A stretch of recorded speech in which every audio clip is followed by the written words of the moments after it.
بسم اللہ الرحمن الرحیم۔ شروع اللہ کے نام سے جو بڑا مہربان اور نہایت رحم کرنے والا ہے۔ محترم ناظرین، حکیم لقمان کی دودھ سے لوگوں کی پہچان۔ جو دودھ گرم کر کے پیتا ہے تو سمجھ جاؤ کہ اس کے اعصاب اونٹ سے بھی زیادہ مضبوط ہیں۔ جو الائچی والا دودھ پیتا ہے تو سمجھ جاؤ کہ اس کی موت کسی لاعلاج بیماری کی وجہ سے نہیں ہوگی۔ جو دودھ میں سونف ڈال کر پیتا ہے اس کی عقل کبھی اس کو کسی موڑ پر دھوکہ نہیں دے گی۔ جو دودھ میں السی کا دانہ ڈال کر پیتا ہے اس کی نظر کوے سے بھی زیادہ ہو جائے گی۔ جو دودھ میں آملہ کا مربع ڈال کر پیتا ہے اس کی زندگی 5 سال تک مزید بڑھ جاتی ہے۔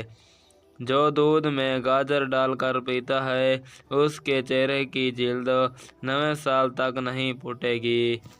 جو ہلدی والا دودھ پیتا ہے تو سمجھ جاؤ کہ اس پر سانپ اور بچھو کا زہر اثر نہیں کرے گا۔ جو بھینس کا کچا دودھ پیتا ہے اس کو کبھی کمر کا درد نہیں آتا۔ گیلا کپڑا سر پر رکھنے سے دماغ کمزور ہوتا ہے۔ کبوتر کا انڈا کھانے سے دماغ تیز ہوتا ہے۔ ناظرین، کھجور کے سائے میں بیٹھ کر پیشاب کرنے سے ہوائی چیزیں اثر کر جاتی ہیں۔ سونف کھانے سے پیٹ خراب نہیں ہوتا۔ اگر ریڑھ کی ہڈی میں درد ہو تو چھوٹی الائچی منہ پر رکھ کر چبا لیا کرو۔ شام کے وقت مولی کھانے سے سر درد ہو جائے گا۔ اگر کام کرنے کے بعد بہت تھکاوٹ محسوس ہو رہی ہو تو پودینہ کے پتے چبا لیا کرو۔ ناظرین محترم، اپنی جلد پر ہاتھ سے چٹکی کاٹنے سے سستی ختم ہو جاتی ہے۔ اگر کام کرتے وقت اچانک سر درد کرنے لگے تو تھوڑا سا نمک چاٹ لیا کرو۔ ٹھنڈے پانی سے منہ دھونے سے منہ پر جھریاں پڑ جاتی ہیں۔ ناظرین، ان طریقوں سے یرقان کی بیماری سے بآسانی نجات حاصل کی جا سکتی ہے۔ نمبر 1 ہے گنا۔ گنا ہاضمے کے لیے اچھا ہوتا ہے اور یہ جگر کے کام کو مزید بہتر کر سکتا ہے، جب کہ روزانہ گنے کا 1 گلاس جوس پینے سے یرقان کے مریض تیزی سے اس مرض سے چھٹکارا حاصل کر سکتا ہے۔ نمبر 2 ٹماٹر۔ ٹماٹر کا جوس بھی انسان کے اندر خون بنانے میں مدد فراہم کرتا ہے اور جگر کی بیماری کے مسئلے کو کم کرتا ہے۔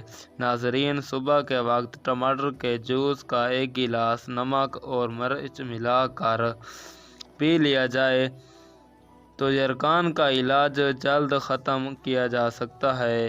ناظرین، مولی کے پتے۔ جوائنٹ سے چھٹکارا حاصل کرنے کے لیے مولی کے پتوں کا استعمال بھی کارآمد ثابت ہو سکتا ہے، کیونکہ ان پتوں میں ایسے مرکبات ہوتے ہیں جو آسانی سے نقل و حرکت کو بہتر بنا سکتے ہیں۔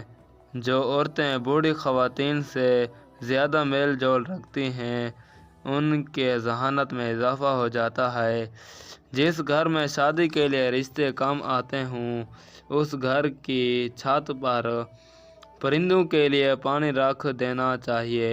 غیر ضروری بالوں پر بار بار ہاتھ لگانے سے بالوں کی افزائش بڑھ جاتی ہے۔